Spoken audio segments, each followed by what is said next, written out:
Macca's Reviews. Hey guys, Macca here. This is my quick first impressions video slash informal review of CastleStorm, available for Xbox Live Arcade and the PlayStation Network on May 29th.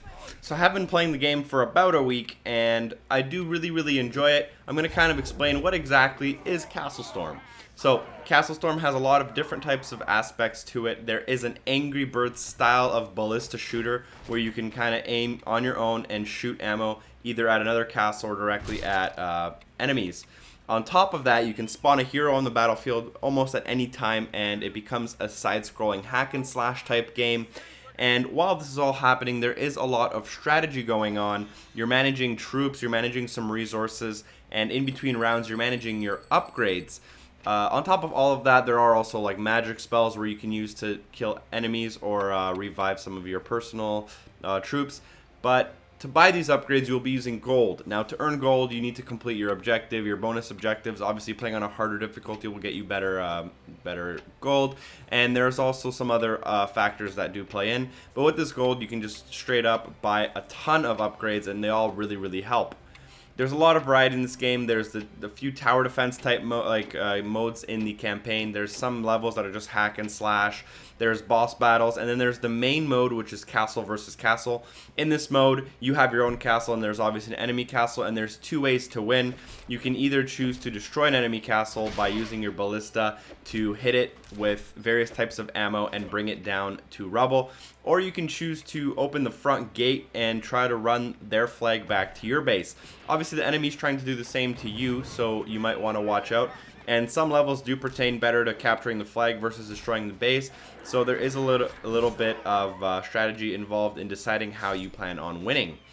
There are 4 total modes. There's the campaign mode, the survival mode, and a few other modes. There's also multiplayer online, and there's leaderboards, which are all welcome. The graphics are very colorful and well done, and I really enjoyed that they are very sharp. When you zoom in all the way, everything looks crystal clear, but when you zoom out all the way as well, you can see everything on the battlefield. The scaling's done really well. I really enjoyed the graphics, and the sound is not as annoying as it could be. Oftentimes with these kind of games, you find the soundtrack kind of repeats and gets really annoying and unbearable. I didn't have this problem with this game. I also thought there was a lot of replayability.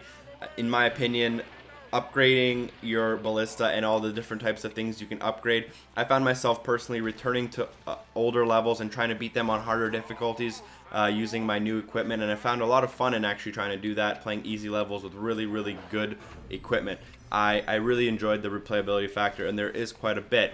With that being said, for those people who do enjoy starting the campaign and going through it as fast as they can to the very end, it's probably going to take you around 4 to 6 hours, as it did me. So for those who don't enjoy revisiting levels, using the upgrades, or playing different modes, it's not as long as it could be. The controls are a tad bit difficult and confusing even when you get used to them. I personally found myself fumbling with the controls even after 5 or 6 hours of gameplay. They do feel good, they feel natural, but they just sometimes they don't do exactly what you want them to. But there's a lot of stuff going on, so the complexity does add to that. And lastly, the story isn't really much of a story. It's basically, hey, you're a king, destroy the other castles. Although there is quite a bit of humor put into there. It is all text-based, however, so you will need to read if you plan on enjoying the story. With all of that being said, I'm going to come down and talk to you guys about my personal opinion about this game, whether or not I suggest you buy it and stuff like that. So I didn't know if this game would be good because it has so many different aspects, and a lot of those aspects are not the typical types of things I enjoy playing. Not much of a strategy guy, and hack and slash is kind of gets me bored pretty quick. With all of that being said, I thought this game was excellent. I really enjoyed it, very pleasantly surprised with it. All of the genres feel very well done. The graphics are well done. I enjoyed myself thoroughly, never found myself bored or frustrated with the difficulty levels. I enjoyed myself quite a bit. With that being said, I highly suggest you at least, at the bare minimum, try the game out and either use get a trial or something. And for those who do enjoy any of those genres, I highly suggest you pick it up.